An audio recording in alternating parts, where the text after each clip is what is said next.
As variedades de feijão calpi podem ser classificadas segundo vários aspectos, como, por exemplo, biofortificadas ou não, mais adaptadas ao regime de sequeiro, aquelas destinadas à exportação e outros aspectos. Neste vídeo, o pesquisador Mauro Israel de Souza vai nos explicar como escolher corretamente a variedade a ser plantada. Antes, porém, clique em gostei, compartilhe com outros possíveis interessados e inscreva-se no canal.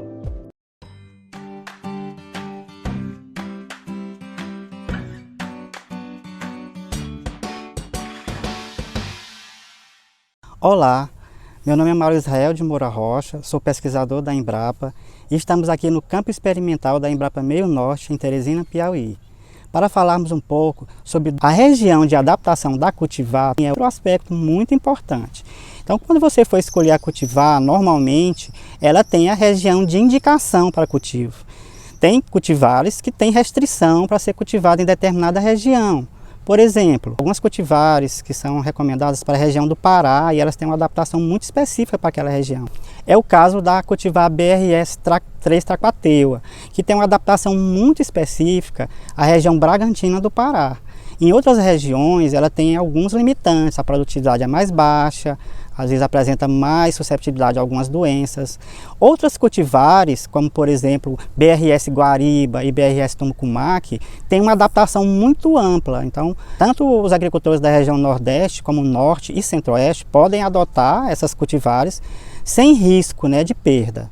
Para o cultivo do feijão calpi visando a exportação, existem algumas cultivares que são mais adequadas para o mercado internacional, porque tem algumas características que o mercado externo aceita mais do que outras. Então, como exemplo, a gente poderia citar os materiais de grão branco, que tem maior aceitação no mercado internacional. Então, no caso do Brasil, tem se exportado as cultivares BRS Guariba, BRS Tumucumaque e BRS Nova Era. Essas são as três cultivares que têm sido mais exportadas para outros países, principalmente para os países árabes, Israel, Emirados Árabes, alguns países africanos como o Egito e países europeus como Portugal. Um tipo comercial bastante apreciado no mercado internacional, principalmente países como os Estados Unidos, é o tipo feijão fradinho, que é um tipo comercial de calpi, que é bastante cultivado aqui no Brasil também, principalmente na Bahia, é a partir do feijão fradinho que, por exemplo, é confeccionado o acarajé, tá? E também outros estados como Sergipe, Rio de Janeiro, tá? Tem outros tipos comerciais como o feijão preto, que é bastante utilizado para feijoada, onde tem determinados países também que têm uma preferência também por esse tipo de grão. Para o cultivo irrigado, dá preferência por cultivares de ciclo precoce ou super precoce. Isso tem a vantagem de a lavoura ter um curto espaço de tempo, então você vai ter economia de energia com a irrigação, além do que vai proporcionar uma melhor qualidade de grão para o comércio. Uma das vantagens do cultivo irrigado é você poder ofertar o feijão calpi em épocas do ano onde se tem pouco feijão. Isso determina um melhor preço, então é uma das vantagens do cultivo irrigado. E as nossas cultivares também têm aptidão, algumas têm mais aptidão para o cultivo irrigado, ou seja, tem uma maior produtividade. Então o agricultor ele tem que estar informado, por exemplo, sobre o potencial das cultivares em condições irrigadas ou em cultivo em vazantes, onde alguns materiais eles têm uma adaptação melhor do que outros.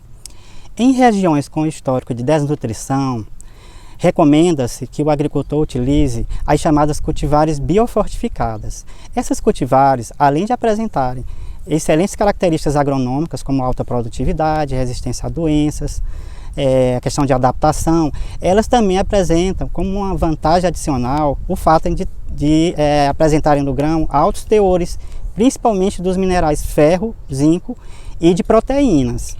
A Embrapa Meio Norte, através do programa Bioforte, tem desenvolvido essas cultivares, principalmente para essas regiões onde se tem histórico de carência e também da chamada fome oculta, que é a carência devido à falta desses micronutrientes.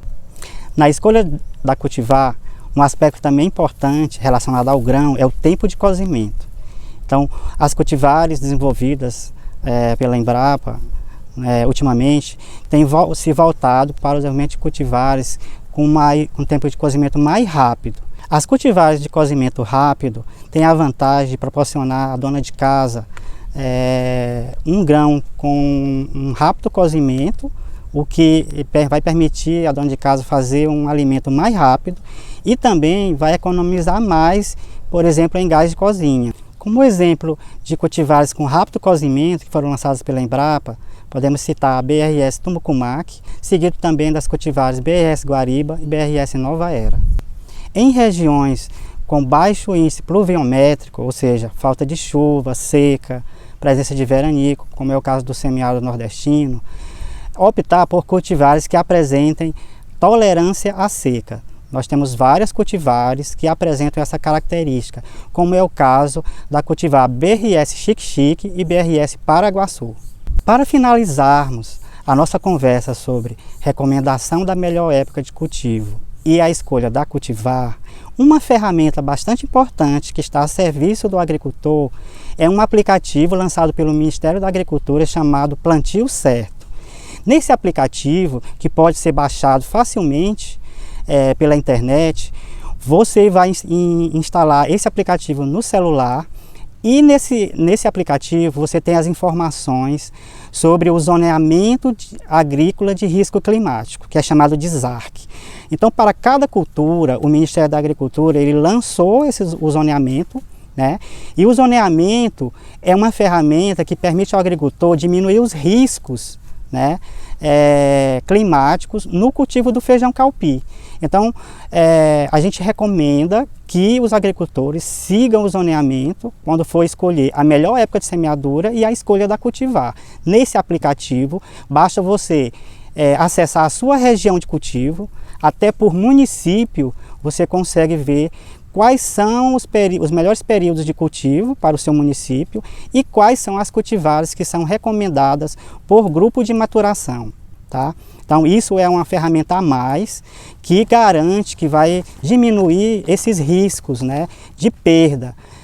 Para evitar, por exemplo, para aqueles agricultores que estão pretendendo iniciar o cultivo do feijão calpi, que não entendem bastante da cultura, é muito importante utilizar essa ferramenta, né, do zoneamento agrícola de risco climático, porque vai diminuir bastante o risco, né? Para aqueles agricultores que já estão bastante familiarizados com a cultura, o zoneamento ele é importante porque ele é atualizado praticamente todo ano. Então ele acompanha as mudanças climáticas e também as novas cultivares que estão sendo lançadas, né, elas são incluídas nesse zoneamento.